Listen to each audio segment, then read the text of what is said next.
Hi there, it's Lisa Oliver, author, and today we're going to talk about the 5 top questions I get on how to write your fiction book. Firstly, perhaps you should know who I am, like why do people ask me these questions in the first place? The easiest way is actually to go and Google me or check me out on Amazon.com. But the short version is I write paranormal romance stories, and I have been for the last 8 years. I currently have roughly 80 titles in my backlist, and I also have some of my titles out in French, German, and Spanish, and some of them are also out on audio format. So I've written a fair few books. I'm not going to say any of them are wonderful. What I am going to say is that my wonderfully loyal readers allow for me to do this full time, and they always seem to be excited when I have a new story coming out.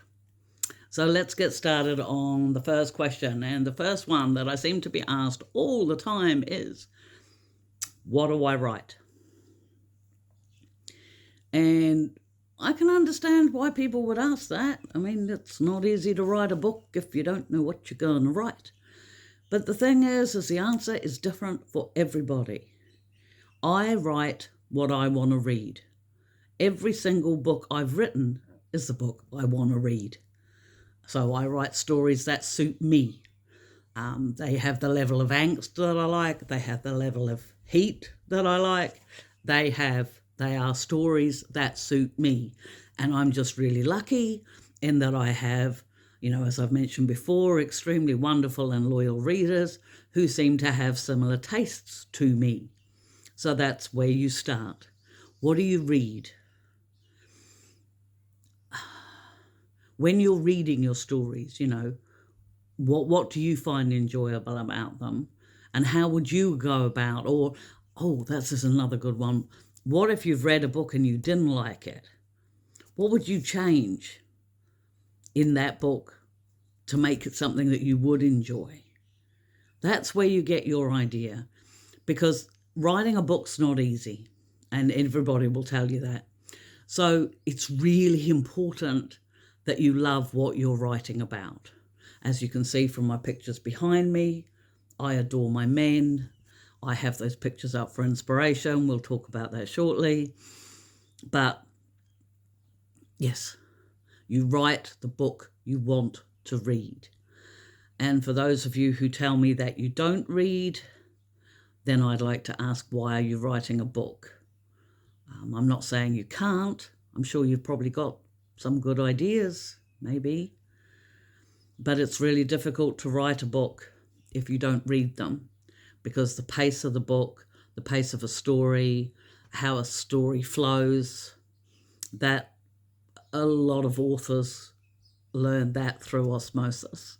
So if you don't read, maybe you might want to look at a different way of getting your story across. I find that reading is one of the most important parts of my writing day.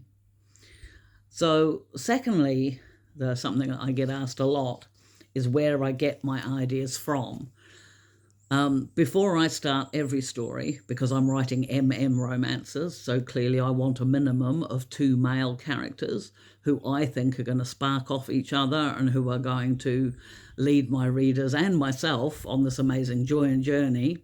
And so I'll go into my file, I've got heaps of them, and I will look for people that I think will gel for whatever reason, and it's purely instinctive. It's a look. It's what I feel. It's a gut instinct in me, and that again will be different for everybody. So as you can see, well, you may not be able to see that clearly, but on the top row there, I have 2 men there.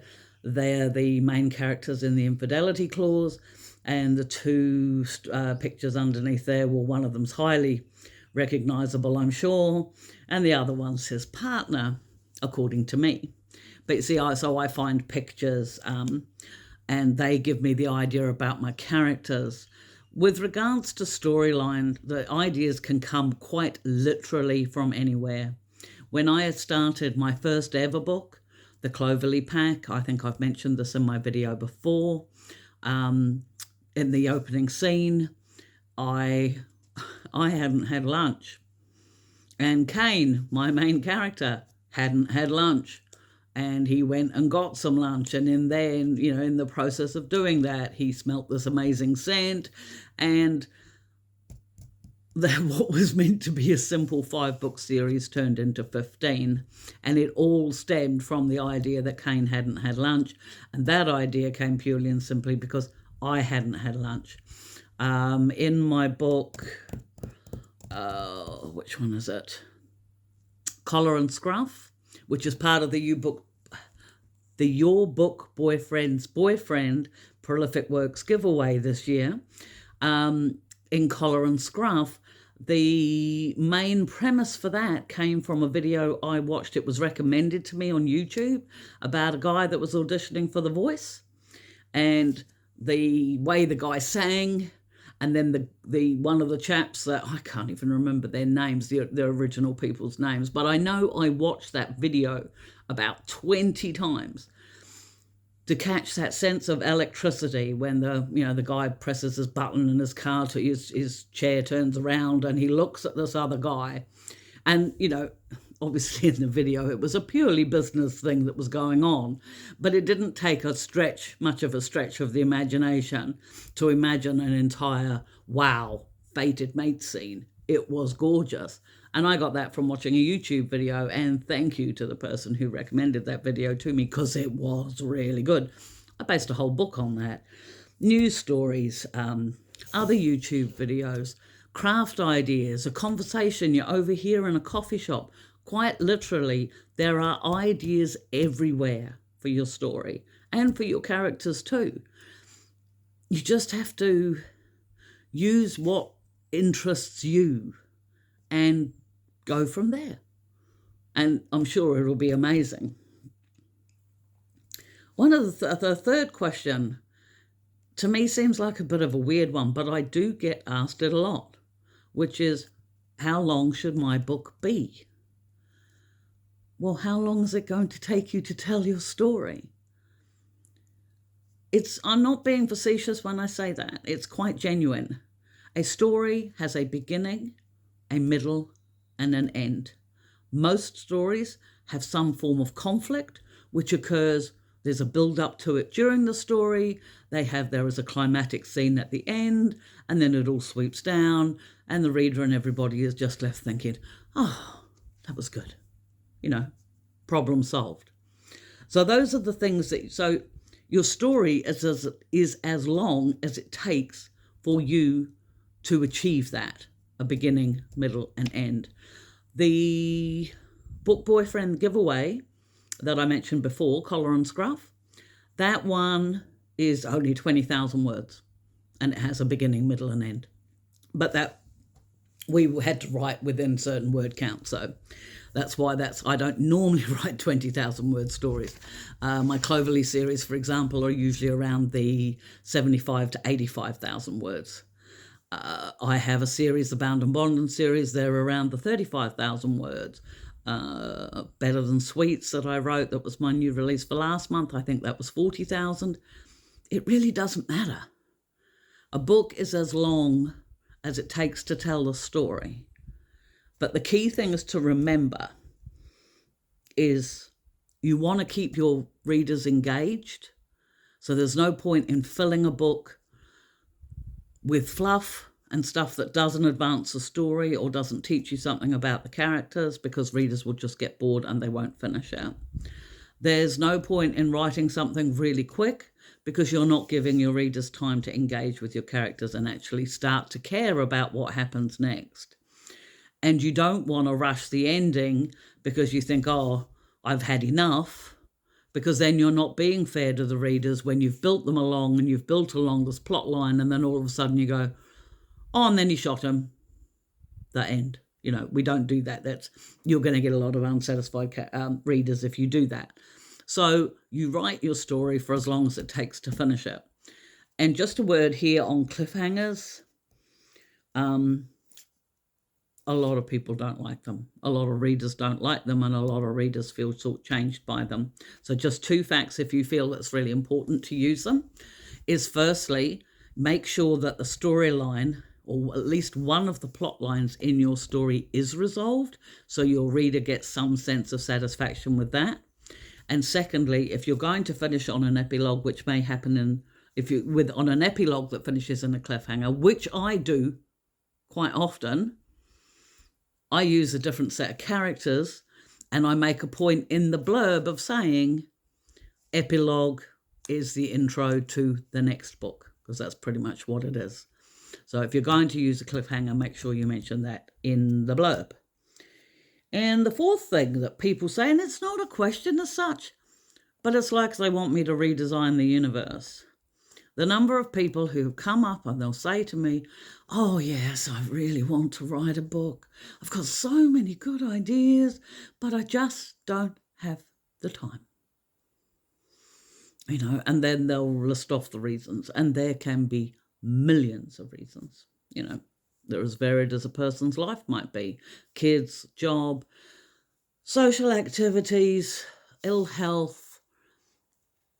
There's a whole stack of reasons why people find a reason not to write. But if you don't have the time to write, then don't write. It's as simple as that. Because the universe is not going to magically rework itself just so you can. If you want to write, if you feel your fingers twitching because you haven't written in a day or two, if you've got ideas that are just so bursting out, you wake up at 2:00 in the morning and scribble them on the notebook that you have beside your bed, you will find a way to write. You can use dictation programs and just transcribe it later. You can get up an hour earlier, go to bed an hour later. You can arrange childcare with your significant other. You can do it in your lunch break. If you want to write, if it's important to you, you will find the time. So please don't waste any author's time by saying, oh, but I just don't have the time. Because if it's important to you, and especially if you want to make a career as a full-time writer and be able to work from home like I do, don't go complaining about your lack of time. Find the time. Because all of us are only granted 24 hours a day. And when you're as old as I am, those 24 hours aren't guaranteed. So just keep writing. And lastly, and not leastly, there are the questions about where do I get a cover, and how do I find an editor, and what about the blurb, and how do you format, and how will I know that people will like my book, and what do I do about my sales pages, and should I go ahead and find an agent, and blah, and blah, and blah. Stop it. The first step to being a successful writer is writing the book.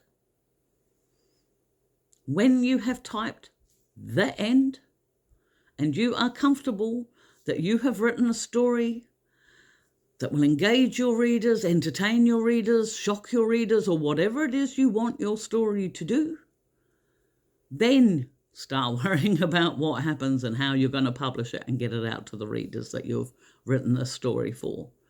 But before then, you're bogging yourself down in details that don't matter, because until you have finished your book and actually typed the end, you do not have anything to publish. So, on that note, I will suggest that you try and carve out an hour a day, sit yourself down. If you're a plotter, then spend that hour a day plotting your story for about a week and then start writing.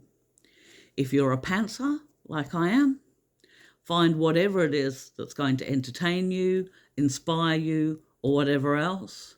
Grab some blue tack or whatever it is and stick it on the wall next to your computer and start writing. Open a file. Word is best, but if you're on Apple, they've got Pages, whatever else. type untitled for now. If you can't think of the title, put your author name, click a page break, type chapter 1, then start. And then come and see me when you get to the end. I'll be so proud of you. In the meantime, if you have liked this content, my YouTube videos are, well, I'd like to think they're getting better, but who knows? Do you like my t-shirt? This is one of my own designs on my Etsy store. But anyway, if you did like this content, please hit the like and subscribe button, because I am genuinely trying to help people make a living as a full-time writer. It's what I do. I recommend it as a lifestyle to everybody. So your encouragement would be helpful. If you have any questions, then follow me on social media or drop it in the comments below. I will respond to any contact, because I'm like that. You'll find I'm quite a friendly person. And in the meantime, there's still a pandemic out there. Stay safe, and where you can, hug the ones you love. We'll see you soon. Bye.